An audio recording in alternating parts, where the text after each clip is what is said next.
10 محرم کے دن جب امام حسین علیہ السلام نے اللہ کے دین پہ اپنے اصحاب عزیز و اقارب کو قربان کر دیا تو آخری حجت تمام کرنے کے لیے میدان کربلا میں آتے ہیں اور فوج یزید کے سامنے حجت تمام کرتے ہیں۔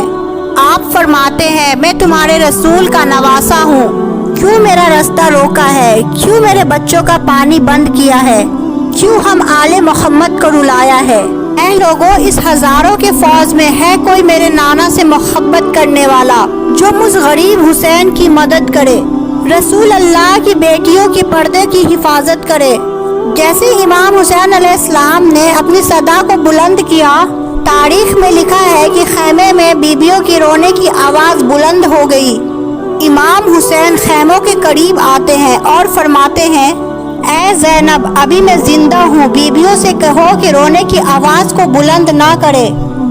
اتنے میں بیوی زینب زاروں قطار رو کر فرماتی ہے کہ اے میرے بھائی حسین، جیسے ہی آپ نے فرمایا کہ ہے کوئی مجھ غریب کی مدد کرنے والا، رسول کے بیٹیوں کی پردے کی حفاظت کرنے والا، علی اصغر نے یہ بات سن کر اپنے آپ کو جھولے سے گرا دیا۔ امام حسین علیہ السلام کی آنکھیں نم ہوتی ہے اور فرماتے ہیں میرے علی اصغر کو میرے پاس لے کر آؤ۔ امام حسین علی اصغر کا ماتھا چومتے ہیں اور اپنی ابا میں چھپا کر میدان کی طرف لے کر جاتے ہیں۔ فوج یزید سوچتی ہے کہ شاید امام حسین قرآن لے کر آیا ہے، بس امام حسین علیہ السلام نے اپنی ابا علی اصغر کے جسم سے ہٹائی، علی اصغر کو بلند کیا اور فرمانے لگے کہ اے لوگوں، اگر تمہارے نزدیک قصوروار ہوں تو میں ہوں۔ اس 6 ماہ کے بچے نے کیا قصور کیا؟ 3 دن پانی نہ پینے کی وجہ سے اس کی ماں کا دودھ خشک ہو چکا ہے، اس کو 2 بوند پانی پلاؤ۔ یزید زور زور سے ہنسنے لگی اور کہنے لگی اے حسین، پانی خود پینا چاہتے ہو اور نام بچے کا لیتے ہو؟ اگر تیرا بچہ واقعی پیاسا ہے تو اس کو کہو کہ خود مانگے۔ امام حسین نے علی اصغر کو دیکھا اور آنکھوں میں فرمایا کہ اے علی اصغر، آج اپنے نانا کی امت سے پانی مانگ۔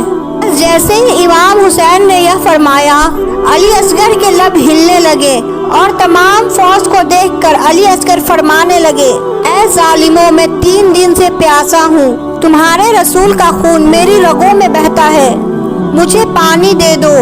بس جیسے ہی علی اصغر نے پانی مانگا تو یزید کے فوج میں سے کوئی منہ چھپا کر رونے لگا تو کوئی یہ منظر دیکھ نہ پایا۔ عمر بن شاد نے فوراً حرملہ سے کہا اے حرملہ، فوراً اس بچے کو چپ کرا، فوج میں بغاوت ہو جائے گی۔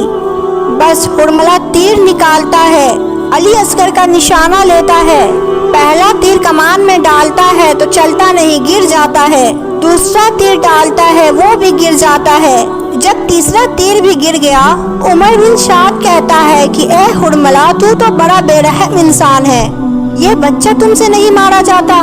مرا کہتا ہے اس بچے کو مارنا میرے لیے کوئی بڑی بات نہیں، لیکن جیسے ہی میں تیر چلاتا ہوں، خیام میں دیکھتا ہوں کہ ایک ماں ہے جو اپنی جھولی پھیلائے مجھے دیکھ رہی ہے۔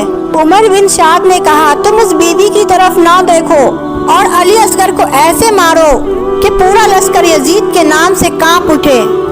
بس وہ تیر جس سے جانوروں کا شکار کیا جاتا ہے، تاریخ میں لکھا ہے کہ اس کے 3 منہ تھے، اس نے تیر کو کمان میں ڈالا اور علی اصغر کا نشانہ لیا، بس جیسے ہی تیر چلایا، تیر بڑا تھا اور علی اصغر کا گلا چھوٹا، بس تیر کی ایک نوک علی اصغر کی کان میں لگی، ایک نوک علی اصغر کے بازی اور سینے پہ اور تیسری نوک آپ کی کمر میں لگی۔ تیر اتنا وزنی تھا کہ علی اصغر کو چیر کر امام حسین کے بازو میں آ لگا، بس علی اصغر مسکرانے لگے۔ امام حسین اپنے بچے کو دیکھا، آپ کے جسم مبارک سے کچھ ماں کا دودھ نکلا، کچھ خون نکلا۔ امام حسین نے چاہا کہ وہ خون آسمان کی طرف پھینکے، آسمان رو کے کہنے لگا کہ اے حسین، اس خون ناحق کو میری طرف بالکل مت پھینکنا، ورنہ پانی کی ایک بوند بھی قیامت تک نہ برساؤں گا۔ امام حسین نے سوچا کہ اس خون کو زمین کے حوالے کرے، ان طرف کے کہنے لگی کہ اے حسین، اگر اس خون کا ایک قطرہ بھی مجھ پر گرا تو میں قیامت تک اناج نہیں اگاؤں گی۔ امام حسین نے علی اصغر کے خون کو اپنی داڑھی پہ ملا اور اللہ سے مخاطب ہو کر فرمانے لگے کہ اے اللہ گواہ رہنا کہ تیرے اسلام کے لیے میں نے اصغر کس طرح سے قربان کیا۔ علی اصغر کو اپنے عبا میں چھپا کر خیمے میں لے کر آئے۔ جیسے ہی بیوی کے سامنے امام حسین نے اپنی عبا کو ہٹایا، تاریخ میں لکھا ہے کہ بی بی رباب کا چہرے کا رنگ زرد ہو گیا۔ کہنے لگی اے میرے آقا، کیا میرے بچے کی قاتل کا کوئی اولاد نہیں؟ امام حسین نے بی بی رباب کو سنبھالا اور فرمایا کہ ان قریب سب کے لاشوں کے ساتھ بے حرمتی کی جائے گی۔ اے رباب آؤ اصغر کی قبر بنا لیتے ہیں۔ امام حسین خیموں کے پیچھے ذوالفقار سے علی اصغر کی قبر کھودتے ہیں۔ بی بی رباب اور امام حسین علی اصغر کی تدفین کرتے ہیں۔ بس امام حسین کی شہادت کے بعد خیمے جلے، سب شہیدوں کے سر کٹے، سب بیبیوں کو قیدی کر کے شام کی طرف لے کر جا ہی رہے ہوتے ہیں کہ اتنے میں کسی نے کہا کہ ایک سر کم ہے۔